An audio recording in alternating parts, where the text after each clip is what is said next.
નમસ્તે. દેશ અને દુનિયાના આજના તાજા અને અગત્યના સમાચારોમાં આપનું સ્વાગત છે.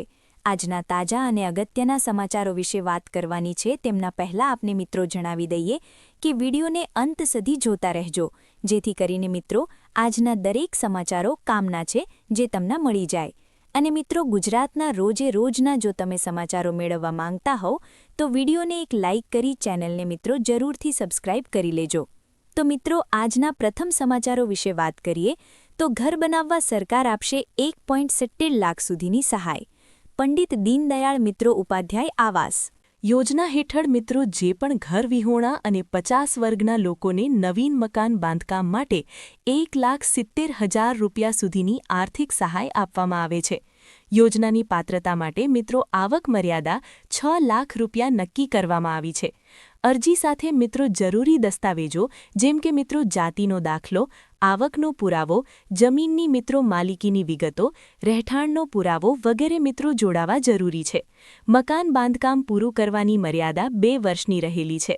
જો તમે પણ મિત્રો પોતાનું ઘર બનાવવા માંગતા હોય તો ગુજરાત સરકાર દ્વારા તમને પણ મિત્રો 1,70,000 રૂપિયા 10,000 સુધીની સહાય છે તે મિત્રો પંડિત દીનદયાળ ઉપાધ્યાય આવાસ યોજના અંતર્ગત મળે છે. ત્યાર પછીના સમાચારો વિશે વાત કરીએ તો લગ્ન કરશો તો સરકાર આપશે રૂપિયા 12,000 સુધીની સહાય. 7 ફેરા સમૂહ લગ્ન યોજના હેઠળ સામાજિક, શૈક્ષણિક અને આર્થિક રીતે પછાત વર્ગના યુગલો તથા મિત્રો સમૂહ લગ્નનું આયોજન કરતી મિત્રો જે પણ આયોજન કરતી હોય તેવી મિત્રો સંસ્થાઓને આર્થિક સહાય આપવામાં આવે છે.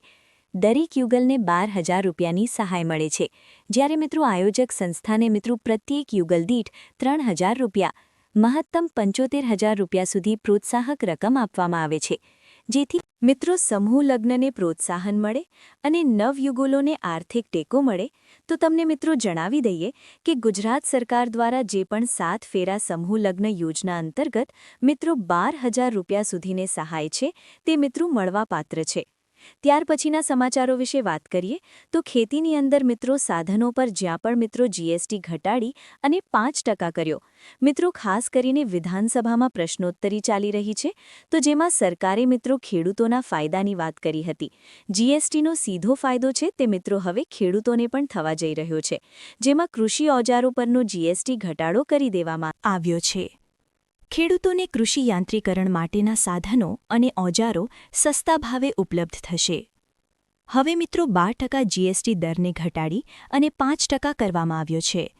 ખાતર, જંતુનાશક દવાઓ, ખેતીના સાધનો પર હવે મિત્રો 5% જીએસટી લાગવાની છે, જેનો ફાયદો મિત્રો ખેડૂતોને થવાનો છે અને ઉત્પાદનની અંદર પણ મિત્રો વધારો થવાનો છે. તો તમને મિત્રો જણાવી દઈએ કે જો તમે મિત્રો ખેતીના સાધનો લેવા માંગતા હોય તો તેમના ઉપર હવેથી માત્ર 5% જીએસટી લાગવાની છે. ત્યાર પછીના સમાચારો વિશે વાત કરીએ તો દિવ્યાંગોને મળશે હવે દર મહિને 2,500 રૂપિયા સુધીની સહાય. રાજ્ય સરકારે મિત્રો સંજય ગાંધી નિરાધાર યોજના અને મિત્રો શ્રવણ બાળ યોજના હેઠળ મિત્રો હવે દિવ્યાંગોને આપવામાં આવતી આર્થિક સહાયમાં ₹1,000નો વધારો કર્યો છે. અત્યાર સુધી મિત્રો દિવ્યાંગોને 1,500 રૂપિયાની સહાય મળતી હતી, તો તેને બદલે હવે મિત્રો જે પણ દિવ્યાંગો હોય તેમને મિત્રો 2,500 રૂપિયાની સહાય સરકાર તરફથી મળશે, જેથી મિત્રો દિવ્યાંગોમાં આનંદની લાગણી છવાઈ ગઈ છે. સામાજિક ન્યાય વિભાગે મિત્રો વધારાની સહાય તત્કાળ મિત્રો લાગુ કરવાનું કહ્યું હોવાથી આ વધારેલી સહાય સાથેની મિત્રો રકમનો હપ્તો આ મહિનામાં જ તેમના બેંક ખાતામાં જમા થઈ જશે. આ સહાયને કારણે મિત્રો તેમના ઉપચાર, દવાઓ અને મિત્રો રોજબરોજની જરૂરિયાતો પૂરી થઈ શકશે. સામાજિક ન્યાય અધિકારી કાર્યાલયે આ યોજનાના બધા જ મિત્રો લાભાર્થી દિવ્યાંગોને તેમના મિત્રો બેંક એકાઉન્ટ અપડેટ રાખવા તેમજ મિત્રો તેમની અરજીઓ પેન્ડિંગ હોય છે તો તે મિત્રો પ્રોસેસ વહેલી તકે પૂરી કરવા જણાવ્યું છે. તો તમને મિત્રો જણાવી દઈએ કે હવે પણ જે પણ દિવ્યાંગો હોય, જે પણ મિત્રો અપંગો હોય તેમને મિત્રો ગુજરાત સરકાર દ્વારા 2,500 રૂપિયા સુધીની સહાય છે તે મિત્રો હવેથી મળવાની છે. ત્યાર પછીના સમાચારો વિશે વાત કરીએ તો દૂધ મંડળી સભ્યો માટે ખાસ યોજના.